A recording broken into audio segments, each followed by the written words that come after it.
தாவேகாவிற்கு வாக்களிக்க வேண்டும் என குழந்தைகளை தூண்டிவிட்ட விஜய் மீது நடவடிக்கை எடுக்க வலியுறுத்தி விசிக சார்பில் கோவை மாநகர காவல் ஆணையர் அலுவலகத்தில் குற்றச்சாட்டு அளிக்கப்பட்டுள்ளது. கோவை மாநகர காவல் ஆணையர் அலுவலகத்தில் விடுதலை சிறுத்தைகள் கட்சி தொடரணி நிர்வாகியான பாலகிருஷ்ணன் தாவேகா தலைவர் விஜய் மீது குற்றச்சாட்டு அளித்துள்ளார். சென்னையில் நடைபெற்ற இறுதிக்கட்ட பரப்புரை கூட்டத்தில் பேசிய தாவேகா தலைவர் விஜய், குழந்தைகள் சாக்லேட் அல்லது கிண்டர் ஜாய்க்கு அடம் பிடிப்பது போல பெற்றோரிடம் அடம் பிடித்து தனக்கு வாக்களிக்க சொல்ல வேண்டும் என கோரிக்கை விடுத்ததை சுட்டிக்காட்டியுள்ளார்.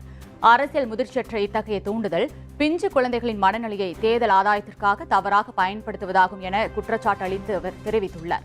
தேர்தல் விதிமுறைகளை மீறி பிஞ்சு மனதில் நஞ்சை விதைத்த விஜயின் செயலால் பல குழந்தைகள் உளவியல் சிக்கல்களை சந்திப்பதாகவும் பாலகிருஷ்ணன் தனது குற்றச்சாட்டில் தெரிவித்துள்ளார்.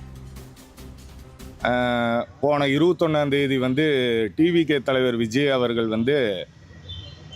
ஒரு பரப்புரையின் போது குழந்தைகளிடம் எப்படி நீங்கள் வீட்டில் மிட்டாய்க்கும் துணிமணிக்கும் எப்படி அடம் பிடிச்சி ஓட்டு வாங்கி எப்படி அடம் பிடிச்சி வாங்குறீங்களோ அந்த மாதிரி விஜய் மாமா அவர்களுக்கு அடம் பிடிச்சி ஓட்டு வாங்கி கொடுங்கன்னு சொல்லி குழந்தைகளை ஒரு ஓட்டு பொறுக்கும் கருவியாக யூஸ் பண்ணியிருக்காரு.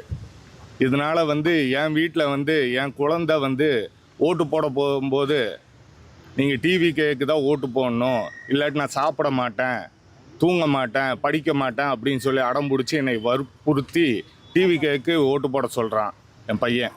இதை சமாதானப்படுத்துறதுக்கே எனக்கு பெரிய விஷயமா போச்சு. இதே மாதிரி மக்கள்கிட்ட எவ்வளோ குழந்தைகள் இப்படி சொல்லி விஜய்க்கு ஓட்டு போட சொல்லியிருக்காருன்றது மக்களுக்கு தெரியும் நல்லாவே. இது சம்மந்தமாக குழந்தைகளை மிஸ்யூஸ் பண்ணி அவங்கள ஒரு ஓட்டு போடுற ஒரு கருவியாக, ஓட்டுக்கு யூஸ் பண்ணுற ஒரு கருவியாக யூஸ் பண்ணியிருக்கார் விஜய். இது சட்ட ரீதியாக ரொம்ப குற்றமான விஷயம். இது சம்மந்தமாக நான் இன்றைக்கி காவல்துறை ஆணையரிடம் புகார் கொடுக்க வந்திருக்கேன்.